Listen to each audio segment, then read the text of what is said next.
आज का हमारा टॉपिक है गुलन बेयर सिंड्रोम। गुलन बेयर एक साइंटिस्ट का नाम था जिन्होंने एक डिजीज का सिंड्रोम उन्होंने डिस्कवर करा था और वो अपना नाम डाल दिया था, इसलिए उसका नाम गुलन बेयर सिंड्रोम पड़ा था। और इस कंडीशन में होता है क्या है, इस सिंड्रोम में एक्चुअली ये Guillain Barre syndrome is auto immune attack of peripheral nerve myelin. Peripheral nervous system में जो न्यूरॉन्स रहते हैं उसमें माइलिन शीथ में क्या होता है, अटैक होता है किसका, ऑटोम्यून्स का, जिसके कारण result is acute rapid segmental demyelination of peripheral nerves producing ascending weakness with dyskinesia, hyporeflexia and paresthesia। इसका मतलब ये होता है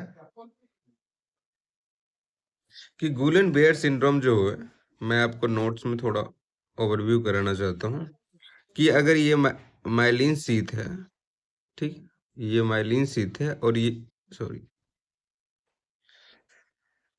ये एक न्यूरॉन्स है, ठीक, एक जोन्स न्यूरॉन का पार्ट है, एक जोन्स, और यहाँ पे माइलिन शीथ है, ठीक है ना, और इस गैप को नोड ऑफ रेनबियर कहते हैं।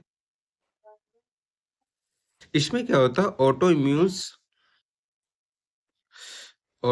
का क्या हो जाता है,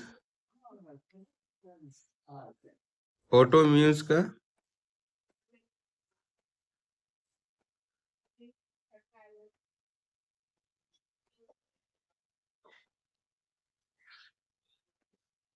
ऑटो इम्यून्स का यहाँ पे अटैक आता है, अटैक होता है जिसके कारण यहाँ पे एक जोन में जो माइलिन शीथ होते हैं, ठीक है ना, उसमें क्या होता है, डिजेनरेशन होना स्टार्ट हो जाता है, वो धीरे धीरे खत्म होने लगता है, ठीक है ना, और ये एक जोन होता है डीमाइलिनेशन फेज में चला जाता है, मतलब कि माइलिन शीथ इसमें खत्म हो जाते हैं। और हम सभी जानते हैं कि माइलिन शीथ जो है वो क्या काम करता है एक जोन्स में और न्यूरॉन्स में होते हैं, तो ये क्या काम करता है, fast conduction nerve impulse transmission में काम करता है, हेल्प करता है, जो फास्ट होता है। जैसे कि अगर माइलिन शीथ हो तो नर्व इम्पल्स जो होता है वह एक नोड से दूसरे नोड्स और दूसरे नोड से तीसरे नोड्स ऐसे नर्व इम्पल्स को जंप कराने का काम करता है। इस टाइप ऑफ कंडक्शन को कहते हैं साल्टेटरी कंडक्शन, ठीक है ना। अगर माइलिन शीथ नहीं होगा तो साल्टेटरी कंडक्शन नहीं होगा, तो नर्व इम्पल्स कैसे होगा, स्लो ट्रांसमिशन करेगा, या बिल्कुल खत्म हो जाएगा तो बिल्कुल ही नहीं करेगा। तो ये गुलेन बेयर सिंड्रोम में एक्चुअली होता है। ओके, गुलेन बेयर सिंड्रोम एक ऑटोइम्यून अटैक है जिसके कारण पेरिफेरल नर्वस सिस्टम में, ठीक है ना, जो एक्सोनल होते हैं, न्यूरॉन्स होते हैं, उसमें माइलिन शीथ में अटैक करता है ऑटोइम्यून्स, जिसके कारण एक्यूट रैपिड सेगमेंटल सेगमेंट्स में करते हैं, पूरे एक साथ नहीं करते, डीमाइलिनेशन करते हैं, लॉस ऑफ माइलिन शीथ को डीमाइलिनेशन कहते हैं, कहाँ पे, पेरिफेरल नर्व्स में, जिसके कारण वीकनेस आता है, ठीक है, पेरिफेरल सिस्टम। उसके बाद dyskinesia, loss of voluntary control होता है, हाइपोरिफ्लेक्सिया मतलब रिफ्लेक्सेस बहुत कम हो जाएंगे या अब्सेंस होंगे। उसके बाद पैरेस्थीसिया मतलब नमनेस, ये सारी प्रॉब्लम आ जाती है।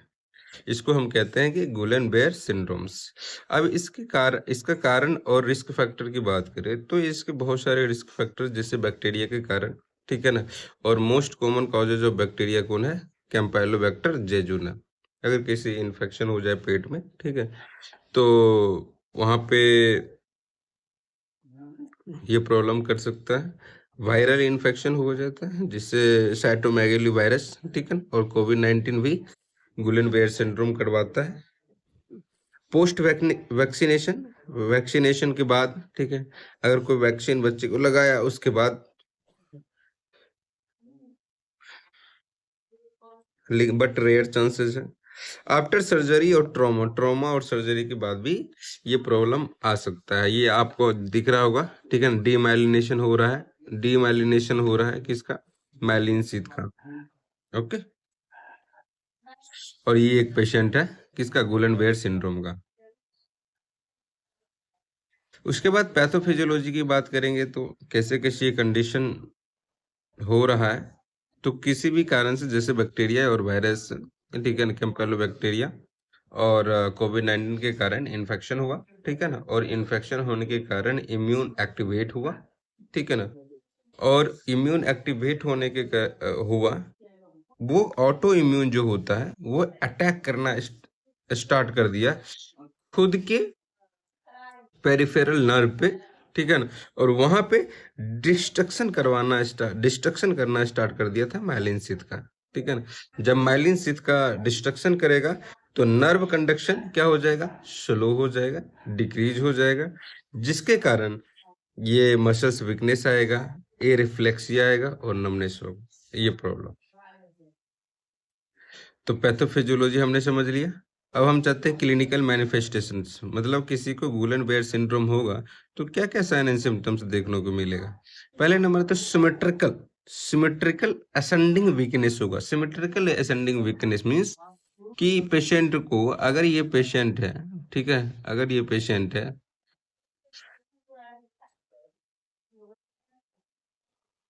ये पैर है उसके, ठीक है ना, तो टिप से स्टार्ट होगा वीकनेस, ठीक है ना, और उसके हैंड से भी स्टार्ट हो सकता है मे बी, ठीक है ना, पेरी पेरी से हो रहा है।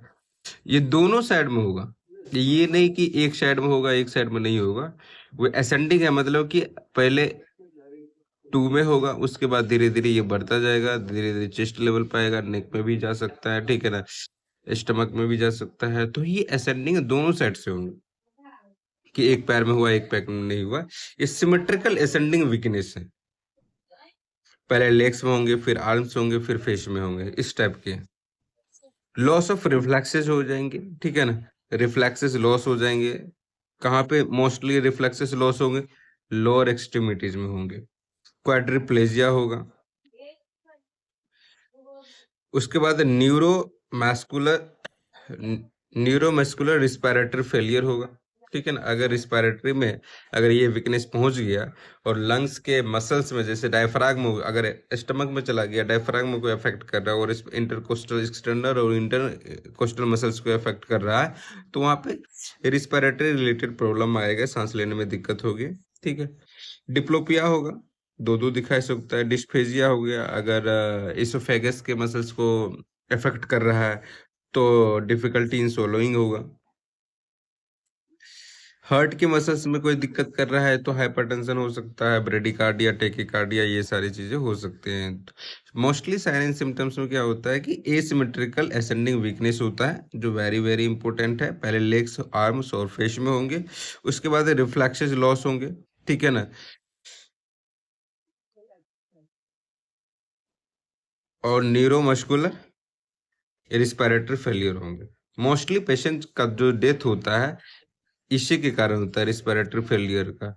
वो ज्यादा ध्यान नहीं दे पाता और प्रोग्रेस हो जाता है बीमारी, और चेस्ट में जाके अफेक्ट करता है, धीरे धीरे चेस्ट के मसल्स को अफेक्ट करता है और रिस्पिरेटरी सीज हो जाता है, जिसके कारण पेशेंट डेथ हो जाता है। डायग्नोसिस में देखेंगे तो सीएसएफ देंगे, कि सीएसएफ का एनालिसिस करेंगे तो प्रोटीन लेवल एलिवेटेड रहेगा, बाकी सब चीज नॉर्मल ही रहेगा। उसके बाद इवॉक पोटेंशियल स्टडीज करते हैं, ठीक है ना, उसमें नर्व कंडक्शन हम वेलोसिटी चेक करते हैं, ठीक है ना। तो नर्व कंडक्शन वेलोसिटी हमें मोस्टली डिक्रीज ही मिलते हैं।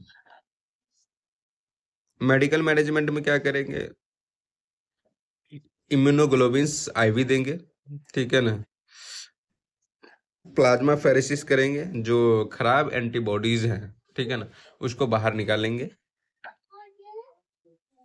सपोर्टिव मैनेजमेंट करने के लिए हमने रिस्पिरेटरी में प्रॉब्लम हो रहा है तो मेरा मेन फोकस होना चाहिए कि उसको ऑक्सीजन सेचुरेशन लेवल मेंटेन करना, ठीक है। तो वेंटिलेट कर देंगे पेशेंट को, डीप वेन थ्रोम्बोसिस हम बचाएंगे, ठीक है। हम फिजियोथेरेपी करेंगे, पेन का मैनेजमेंट करेंगे, ठीक है ना, पेन किलर वगैरह देंगे, लेकिन न्यूट्रिशन सपोर्ट के लिए हमने क्या करना है, या तो आईवी लाइन से दे देना है, और नहीं तो हमें एनजी ट्यूब के थ्रू देना है।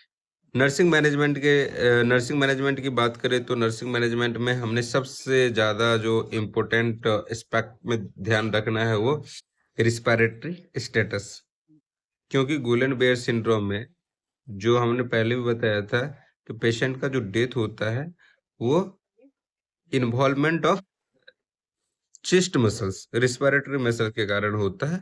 उसमें क्या होता है, रिस्पिरेटरी मसल्स वीक हो जाता है, और वीक होने के कारण क्या हो जाता है कि वो रिस्पिरेशन करने में मदद नहीं करता, और जिसके कारण पेशेंट की डेथ हो जाती है। उसके बाद हमने पोजीशनिंग चेंज करते रहना चाहिए फ्रिक्वेंटली, जिसके कारण बेड सोर प्रिवेंशन हो सके। कार्डियक कार्डियक मॉनिटरिंग करते रहना चाहिए कि पेशेंट टैकीकार्डिया कार्डियक इन्वॉल्वमेंट तो नहीं हो रहा है पेशेंट को गुलेन बेयर सिंड्रोम का। टैकीकार्डिया, ब्रेडिकार्डिया, हाइपोटेंशन, ये सब पल्स, ये सब हमें देखना होता है, ठीक है ना। और फिजियोथेरेपी के साथ असिस्ट करना होगा हमें, और क्लाइंट को और फैमिली को भी हमें काउंसिल करना पड़ेगा कि कोई बात नहीं, कोप अप कीजिए आप थोड़ा सा, है ना। पेशेंट का डेथ होता है, जो डेथ रेट है वो लेस देन 5% में ही होता है। 95% बिल्कुल ठीक हो जाते हैं पेशेंट इससे, ठीक है, तो घबराने वाली बात नहीं है। But exam point of view से बहुत ही इंपॉर्टेंट ये टॉपिक है, कभी कभी 5 नंबर में आते ही हैं, तो इसको आप अच्छे से नोट्स बना लेंगे। और